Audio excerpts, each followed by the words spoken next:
This is in response to your video regarding the review to the 2009 Star Trek movie. Um, I have to agree with you on some points and disagree on other points.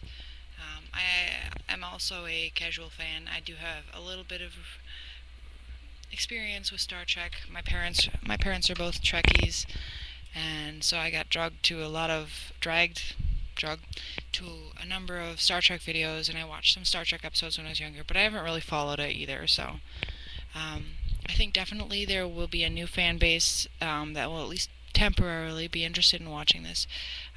There's going to be a spark in, people who rent the videos.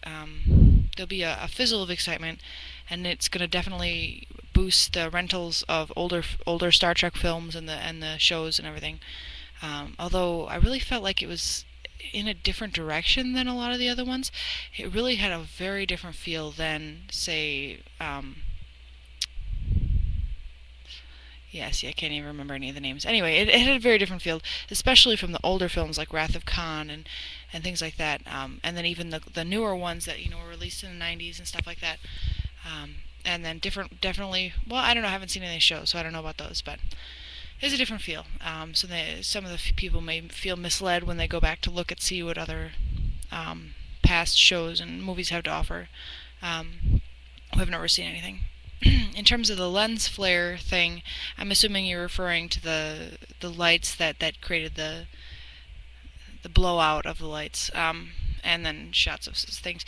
I kind of liked it. It was a little distracting now and then. It drew attention away from the movie and drew attention to the fact that it was filmed, which generally is something that people try to avoid when they make films. But I understand there are reasons for it. It gave kind of a celestial feel, out of worldly kind of that type of thing. But I think it really added to the realness of being on a spaceship, on being on a ship like that, because you really would get a lot of brightness from suns unexpectedly, although I'm sure they would anyway. Theory and all that junk. But anyway, I kind of liked it. Artistically, it was interesting. I didn't get the impression of an old film reference or anything like that, but I think it was kind of nice. It kind of brought some authority to it through ideas of being in the sky and being in the heavens and that type of thing. Maybe it's just my interpretation. I really like the new Spock as well. I think he was very well cast. They did a great job of directing the actor. He did a really great job of capturing things in a way that the old Spock didn't portray them. I didn't feel like his was really the cover band idea that you talked about.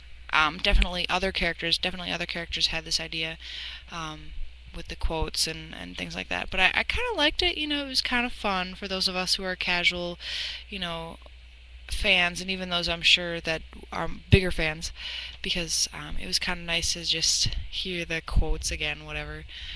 Um,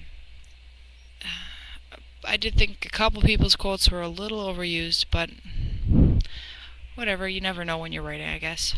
I agree. Simon Pegg was, like you said, seemed like a last-minute decision.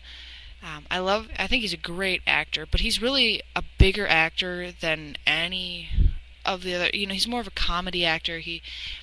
And not just in his filmic history, but in terms of the way he holds himself in relation to other characters. He just was too really big for the rest of the characters there, and maybe if they had integrated him sooner in the movie or developed his character more, I just didn't really care about him.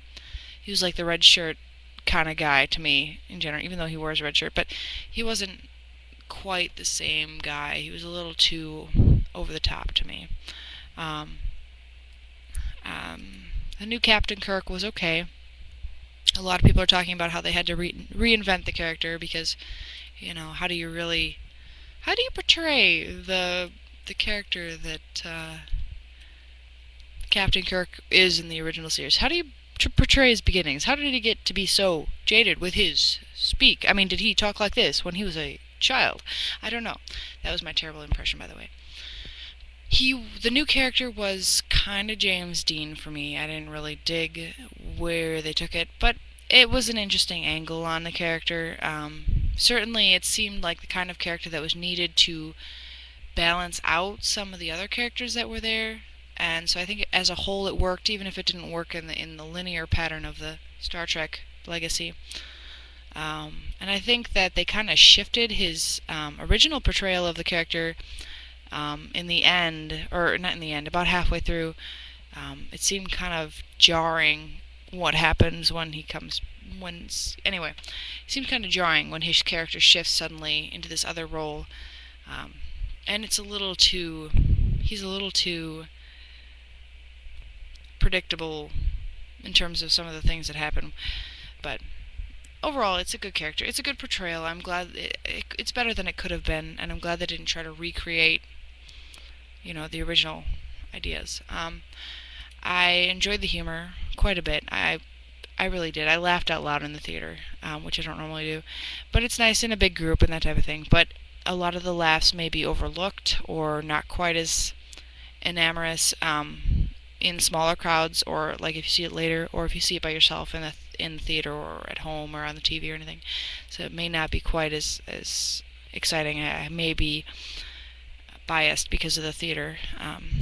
And I think that the humor that they use, you talk about the t-shirt humor, I think that was really kind of necessary to draw in the younger crowds that they were looking for. That really snappy one-liner, down and dirty humor. I think it was really important to bring in the new crowds and really excite them and get them interested. I didn't really get the Lost connection. I mean, I've been watching the seasons. I haven't kept up on the last season, so maybe there's something in there. But I didn't really read Lost out of it. I wasn't going in from a J.J. Abrams, whatever, point of view. So maybe that's why there's a difference there. But I didn't really get that connection. I felt like that the plot ideas have been used many times in every genre.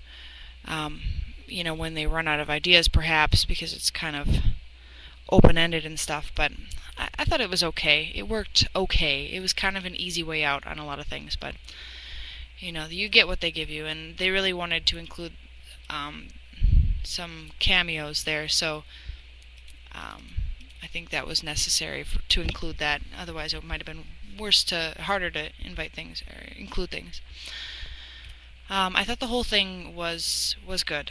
Overall, I really enjoyed the movie. I found the first bit of time quite captivating. It was a nice exploration of the characters, nice explanation and expose of the new characters that they developed, and it was a good mix in terms of introducing the characters, cutting or editing, and storyline. It was good. It kept you anticipating different things in the movie, and I think that was important to keep people interested.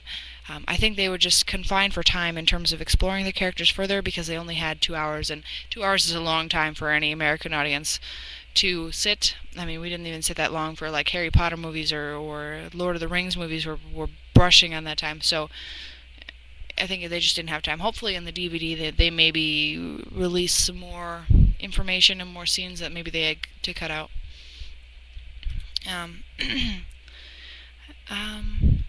I think, like I said, I think the opening of the characters and introductions of the characters, at least the couple main characters, was nice. It explored each of them individually. It was kind of a fun, whatever prequel. They could have gone into it more, but they would have been like their own movies. I think they could go into their own movies about them, but just because they're such complex characters, which is surprising considering the history of Star Trek and the beginnings of Star Trek, but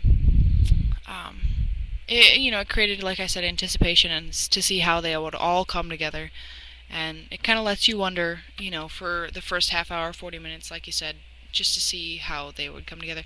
It's kind of you have to think about it that first bit of time, which a lot of people may not have patience for, but I agree the cameo was a little over the top. It was nice on some level because just for fans and fans' sake and stuff like that. But it did feel a little dry, a little forced, and kind of an afterthought. Like, how can we write them in, or write them in and make it work? And then it was also kind of like the Shakespearean God format, because it's kind of like, oh, look, this happens because this happens, and it's kind of like, oh, it's a given because of this. Anyway,